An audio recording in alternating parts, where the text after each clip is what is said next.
Assalamualaikum warahmatullahi wabarakatuh. Perkenalkan, nama saya Ninci Agustia SST MKep. Saya merupakan dosen tetap Prodi Diploma 3 Kebidanan Sekolah Tinggi Ilmu Kesehatan Al-Ma'arif. Tugas utama saya sebagai dosen adalah melaksanakan Tridharma Perguruan Tinggi, yaitu pendidikan, penelitian, dan pengabdian kepada masyarakat. Pada kali ini saya akan melakukan micro-teaching dengan mata kuliah Asuhan Kebidanan Pasca Persalinan dan Menyusui. Mata kuliah Asuhan Kebidanan Pasca Persalinan dan Menyusui merupakan mata kuliah wajib semester 4 yang terdiri dari 3 SKS, yaitu 1 SKS 1 teori, 2 SKS praktikum. Dalam proses belajar mengajar, saya menerapkan DAI, Delivery Interaction Assessment. Delivery merupakan deskripsi mata kuliah, kemampuan akhir yang diharapkan, materi pembelajaran, metode pembelajaran, dan capaian akhir lulusan yang menurunkan 6 CPMK, 14 sub CPMK, terdiri dari 16 kali pertemuan, yaitu 14 kali pertemuan tatap muka, 1 kali pertemuan ujian tengah semester, dan 1 kali ujian akhir semester. Capaian pembelajaran lulusan terdiri dari sikap, pengetahuan, keterampilan umum, dan keterampilan khusus. Sikap terdiri dari S1, bertakwa kepada Tuhan Yang Maha Esa dan menunjukkan sikap religius. S5, menghargai keanekaragaman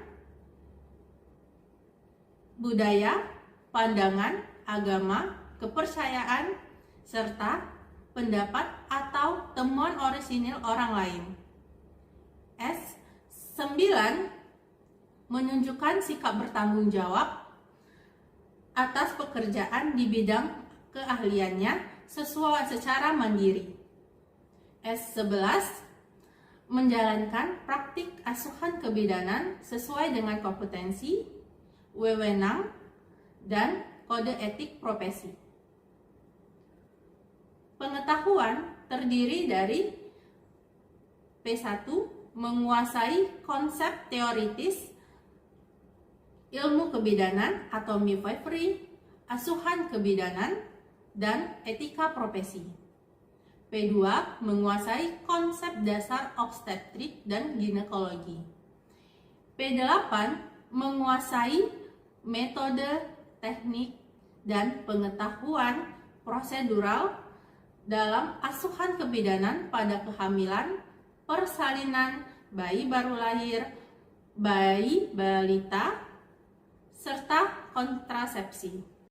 P10, mengetahui pengetahuan faktual tentang jenis, tanda gejala, penyakit-penyakit umum, dan infeksi pada kehamilan, persalinan, postpartum, bayi baru lahir, bayi, dan balita. Keterampilan umum terdiri dari KU1, yaitu memecahkan masalah pekerjaan dengan sifat dan konteks yang sesuai dengan bidang keahlian terapannya, didasarkan pada pemikiran yang logis dan inovatif, dilaksanakan dan bertanggung jawab atas hasilnya secara mandiri. Kemudian keterampilan khusus terdiri dari KK1, mampu melakukan asuhan kebidanan pada masa kehamilan, persalinan normal, pasca persalinan normal, bayi baru lahir, bayi dan balita normal sesuai standar kompetensi bidang vokasi. KK2, mampu mengidentifikasi penyimpangan atau kelainan pada kasus kehamilan, persalinan, pasca persalinan, bayi baru lahir, bayi, dan balita. Capaian pembelajaran mata kuliah yang pertama, memahami faktor-faktor yang mempengaruhi pasca persalinan dan laktasi.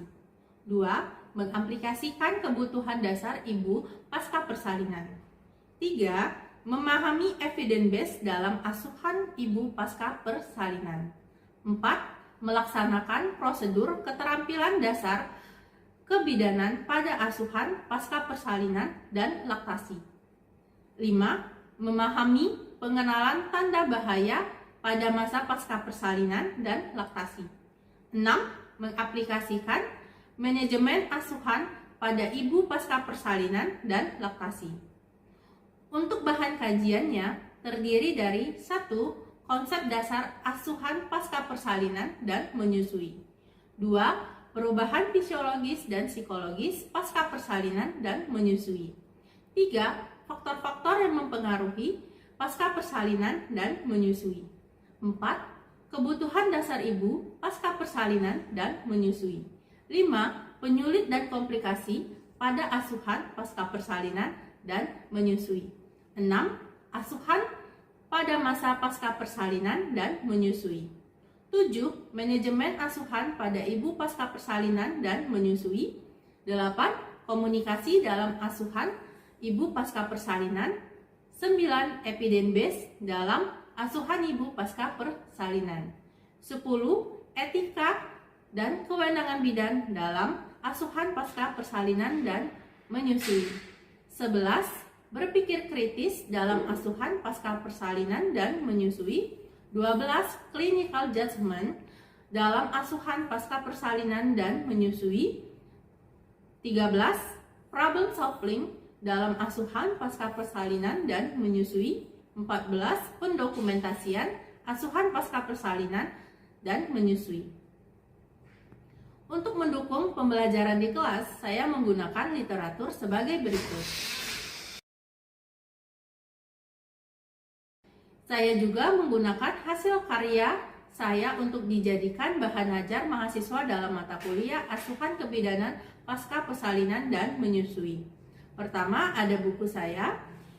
Ini buku saya yang saya terbitkan pada tahun 2024 yang judulnya adalah Asuhan Kebidanan Pasca Persalinan dan Menyusui.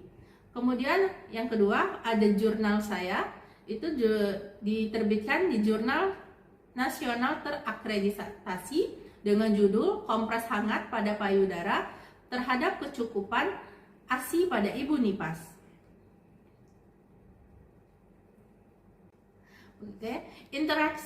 Interaction yaitu interaksi dosen dengan mahasiswa. Saya menerapkan student learning center, yaitu pembelajaran yang menuntut mahasiswa untuk memilih apa yang harus dipelajari, bagaimana caranya, dan kenapa hal dan materi tersebut harus dipelajari. Kedua, small group discussion, proses pembelajaran dengan melakukan diskusi kelompok kecil.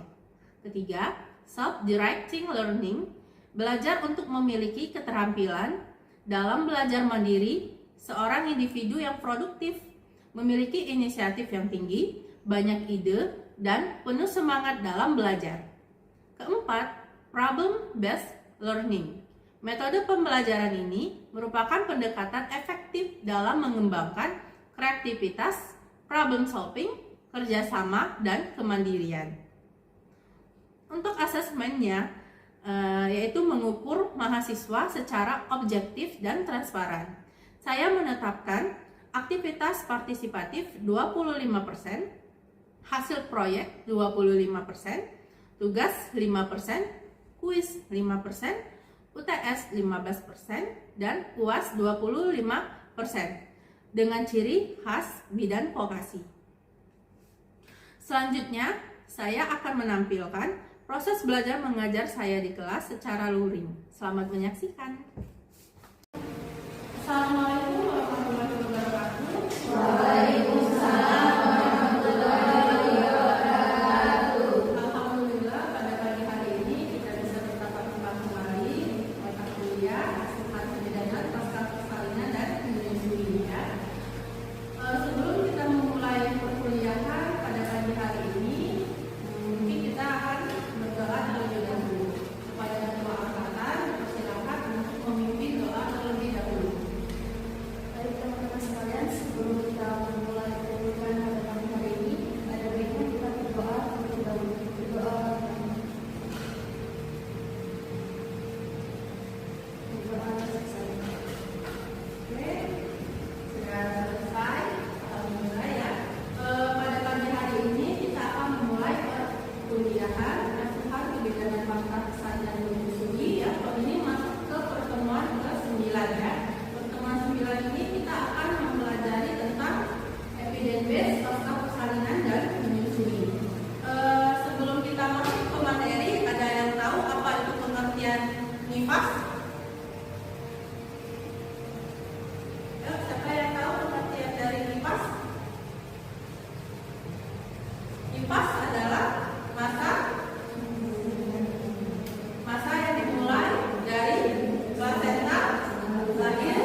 kimia ya. Kemudian membersihkan payudara atau mungkin dengan menggunakan alkohol tidak boleh. Kemudian logika terus sekencang mungkin ya, tidak boleh dilakukan. Kemudian senam tapi dengan tidak terlentang di gelarangan atau posisi lembut. Kemudian memakaikan obat obat pengurangan di luka dari atau di pagi nah itu dilarang ya, tidak boleh dilakukan. Kemudian nanti support systemnya yang pertama itu adalah mulai melakukan nutrisi. Makanya ada buah, kemudian ibunya istirahat yang cukup, minum air yang cukup ya.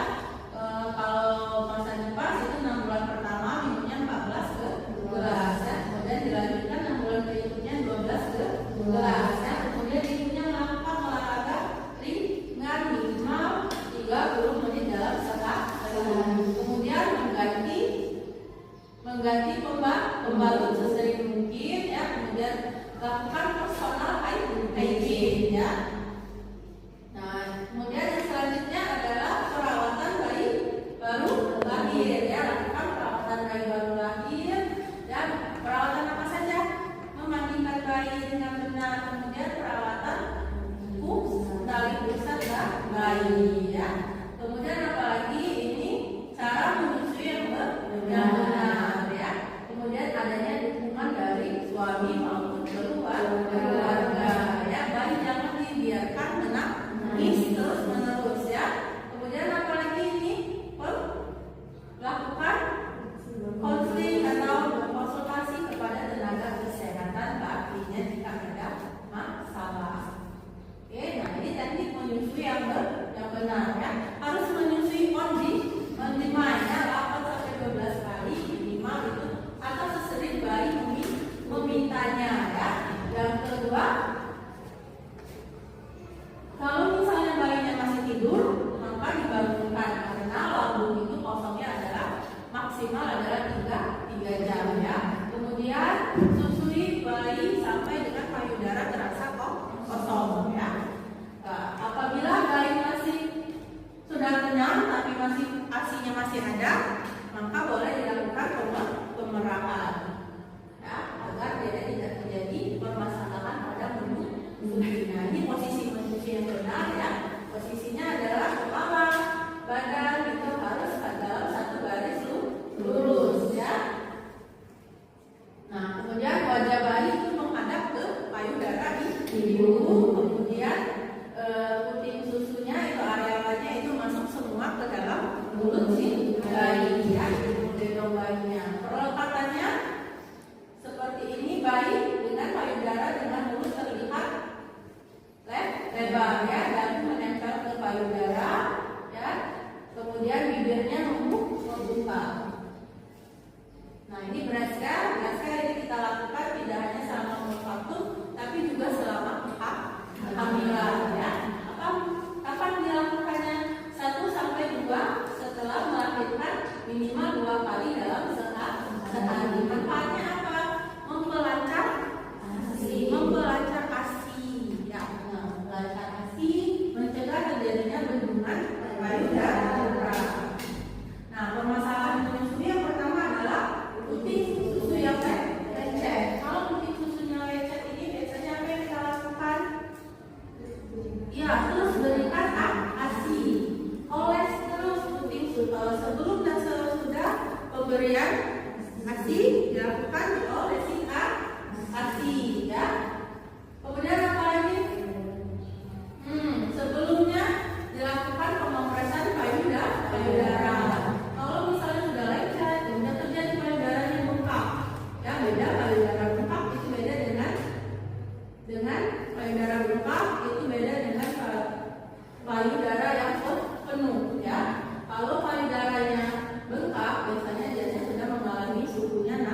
ya, untuk biar ibunya cepat kembali ke seperti keadaan tubuhnya yang seperti semula. Ya, kalau pada persalinan normal itu 2 jam waktu boleh melakukan senam nifas.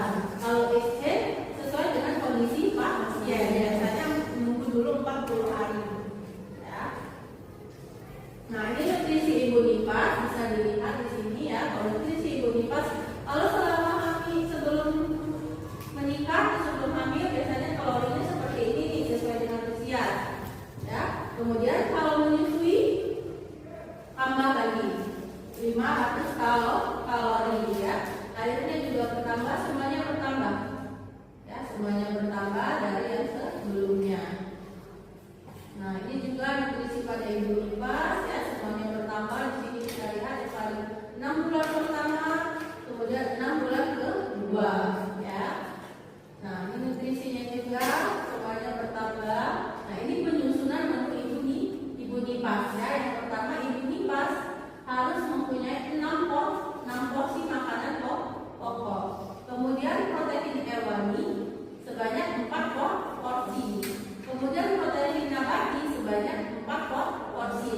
Nasi 6 porsi ini sebanyak 3/4 gelas nasi. Ada bagian ini nanti sebanyak 3 kali makan di ibunya ya. Kemudian 4 porsi protein. Nah, protein hewani biasanya dengan 1 porsi ikan ukuran sedang. Jadi kalau misalnya 4 porsi, 4 kali ikannya dimakan juga ya.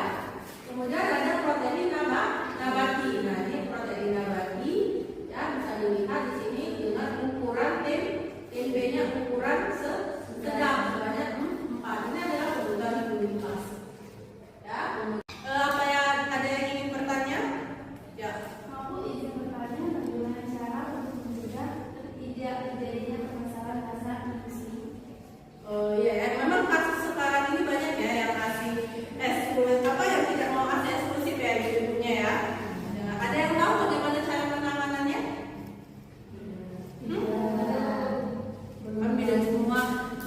Nah, dengan cara mengajarkan ibu teknik breastfeeding. Ya, selama hamil sudah diajarin ibunya bagaimana cara melakukan breastfeeding. Kemudian apa lagi? Mungkin dilakukan pijat oksitosin ya, dan juga ada jurnal juga nih ya tentang kompres hangat pada payudara. Bisa untuk meningkatkan volume produksi ASI ya. Bagaimana Pak? Bisa? Bu? Ada lagi yang ingin bertanya? Kenapa? Ya Devi? Aku izin bertanya bagaimana cara menyusui dengan benar. Bagaimana menyusui dengan benar itu caranya adalah dengan tadi kan sudah dijelaskan bagaimana menyusui dengan benar. Bagaimana menyusui dengan benar itu dengan posisinya harus lurus. Makanya kalau misalnya sudah benar cara menyusuinya, maka apa yang akan terjadi? Ibu akan dengan mudah untuk mengalami ASI-nya akan menjadi lebih banyak. Kalau misalnya tidak terjadi menyusui tidak benar, apa yang terjadi? Ya, puting susunya lecet. Kalau sudah puting susu lecet, biasanya ibu jadi tidak mau menyusui karena sakit ya. Nah, itu bagaimana Devi? Ya, Bu, ada lagi yang ingin bertanya?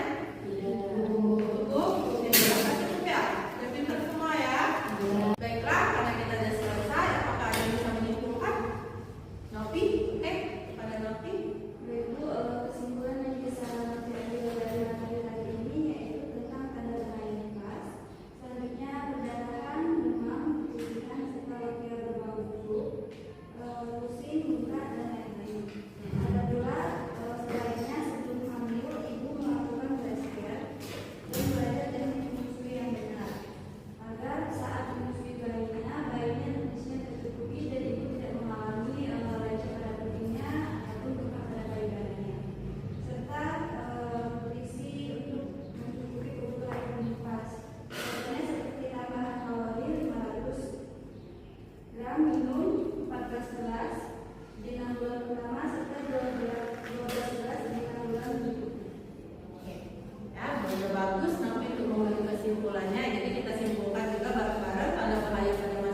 berbau atau lokeanya berbau busuk. Apalagi demam, mungkin ibunya juga terjadi bengkak, pusing ya, tanda preeklamsi, tekanan darahnya naik. Apalagi ada lagi tanda bahayanya terjadinya infeksi atau anemia pada ibu. Apa yang harus dilakukan? Ibu harus ke pelayanan kesehatan ya. Jadi sebelum hamil kalau bisa ibunya telah melakukan breast care ya, supaya apa? Supaya asinya lancar, ya chip juga meningkat ya. Nutrisi ibu sebelum hamil sama sesudah hamil, kemudian sama postpartum itu bertambah ya, pertambahannya itu 500 kalori per tahun. Kemudian minumnya juga harus lebih banyak ya, 14 gelas dalam 6 bulan pertama dan 12 gelas pada 6 bulan kedua ya. Respon orang tua juga harus diperhatikan, dukungan juga sangat penting untuk ibu ya. Kemudian apalagi dukungan fisik, dukungan psikologis, dan juga kebutuhan finansial ibunya juga harus terpenuhi ya. Oke, karena kita sudah selesai, ada lagi yang ingin bertanya? Tidak, Bu. Oke, karena ini sudah selesai ya, dan Ibu sudah selesai, marilah setelah ini ada tugas ya dari Ibu ya. Tugasnya mencari literatur atau jurnal yang berkaitan dengan evidence pasca persalinan dan menyusui ya. Setelah ini kita akan masuk ke praktikum ya. Kita akan bertemu di ruangan praktikum ya, PNC, ruangan postnatal ya, untuk praktikum tentang teknik menyusui, kemudian breast care juga, senam nifas ya. Baiklah, Ibu tutup hari ini dengan mengucapkan alhamdulillah dan mengakhiri dengan assalamualaikum warahmatullahi wabarakatuh. Waalaikumsalam warahmatullahi wabarakatuh. Baiklah, pada pagi tadi kita sudah belajar tentang evidence base dalam asuhan ke pasca persalinan dan menyusui. Kali ini kita akan mengadakan praktikum tentang teknik menyusui, posisi bayi ya, dan breast care, termasuk juga senam nifas. Oke, sudah membaca semua daftar tiliknya? Sudah. Baiklah, ini ada mahasiswa yang akan melakukan praktek tentang teknik menyusui ya. Yang pertama kita akan memberikan salam dulu kepada pasiennya. Pagi Ibu, saya Bidan Nancy. Di sini saya akan mengajarkan Ibu cara melakukan teknik menyusui yang baik dan benar agar nantinya Ibu bisa menyusui dengan benar, jadi tidak ada masalah dalam penyusui ya. Yang pertama kita lakukan adalah meminta Ibu untuk cuci tangan terlebih dahulu. Sini bayinya saya lihat sudah. Ibu boleh cuci tangan dulu ya Bu ya.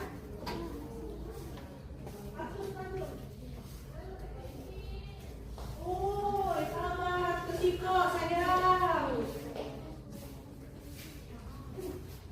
Oke, sudah Ibu. Ini bayinya, oke, posisinya sudah nyaman ya Bu ya.